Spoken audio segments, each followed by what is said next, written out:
Bismillahirrahmanirrahim. Assalamualaikum warahmatullahi wabarakatuh. Alhamdulillah. Alhamdulillah Rabbil Alamin. Wassalatu wassalamu ala ashrafil anbiya'i wal mursalin wa ala alihi wa sahbihi wasallim. Allahumma salli ala Sayyidina Muhammad wa ala alihi wa sahbihi wasallim. Yang kami hormati Bapak Profesor Dr. Haji Ahmad Asrori MA selaku dosen filsafat pendidikan Islam. Kemudian rekan-rekan seperjuangan yang dirahmati Allah Subhanahu wa taala. Baiklah, nama saya Riko Tampati yang berasal dari Pekanbaru.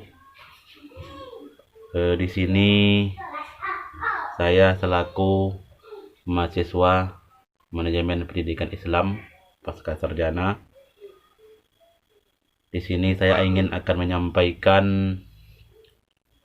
memaparkan makalah tentang filsafat pendidikan Islam yang temanya adalah sistem filsafat pendidikan Islam. Baiklah, untuk mengawali pemaparan makalah ini saya akan menyampaikan latar belakang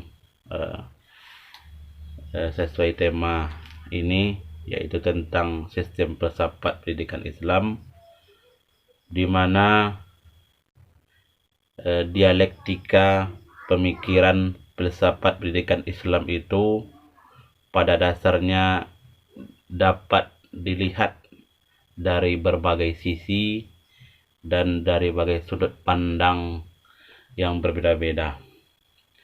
Di sini banyak yang diungkapkan oleh para ahli filsafat, terutama filsafat pendidikan, bahwa filsafat pendidikan Islam itu pada dasarnya dapat dilihat dari berbagai sisi. Yang pertama dari sumber pemikiran, kemudian dari dasar pemikiran, kemudian dari segi pendekatan pemikiran, kemudian melalui pola pemikiran, kemudian wilayah jangkauan, dan yang terakhir adalah wacana pemikiran. Nah, inilah pendekatan sudut pandang yang bisa digunakan untuk melihat bagaimana hakikat dari filsafat pendidikan Islam itu sendiri. Kemudian masuk kita kepada materinya, yaitu pemahaman tentang filsafat pendidikan Islam. Filsafat pendidikan Islam itu adalah sebuah pengetahuan, sebuah keilmuan yang membahas segala persoalan yang menyangkut di bidang lembaga pendidikan yang bersumber dari ajaran Islam, dengan maksud memperoleh jawaban dan selanjutnya bisa dipergunakan untuk pengarah pelaksana dalam melaksanakan tugas-tugas lembaga kependidikan dan lembaga organisasi.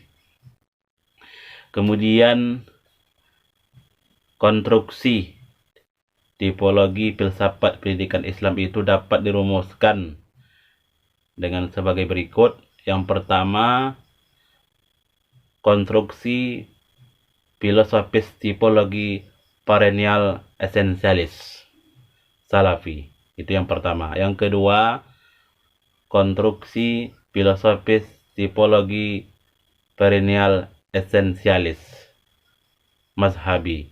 Dan yang ketiga, konstruksi filosofis dari tipologi modernis. Yang keempat, konstruksi filosofis dari tipologi perennial dan esensialis kontekstual dan filsifikatif. Dan yang kelima adalah konstruksi filosofis dari tipologi rekonstruksi sosial. Nah, inilah konstruksi, macam-macam konstruksi tipologi dalam filsafat pendidikan Islam sebagai rumusannya. Kemudian masuk kepada epistemologi filsafat pendidikan Islam.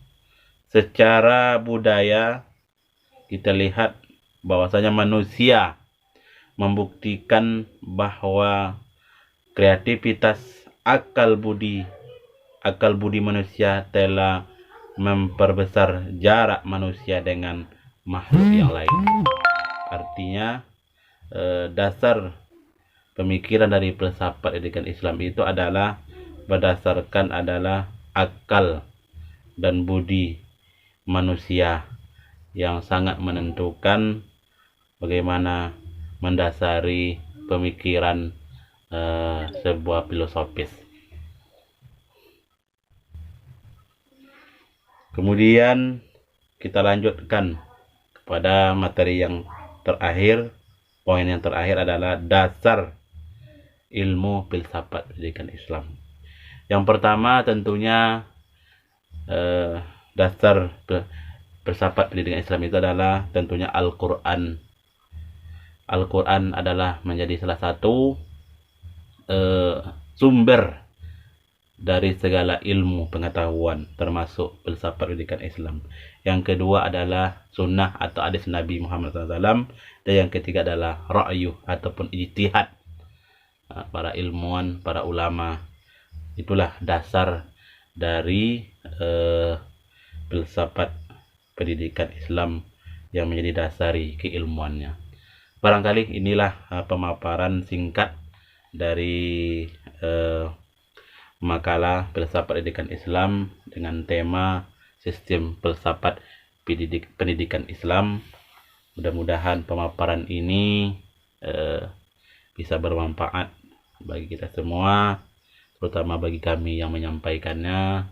Tentu dalam pemaparan ini banyak kekurangan, banyak kelemahan. Tentu kami sebagai hamba yang dhaif bisa nantinya mendapatkan bimbingan-bimbingan dari para dosen, daripada guru dan para rekan-rekan sekaliannya.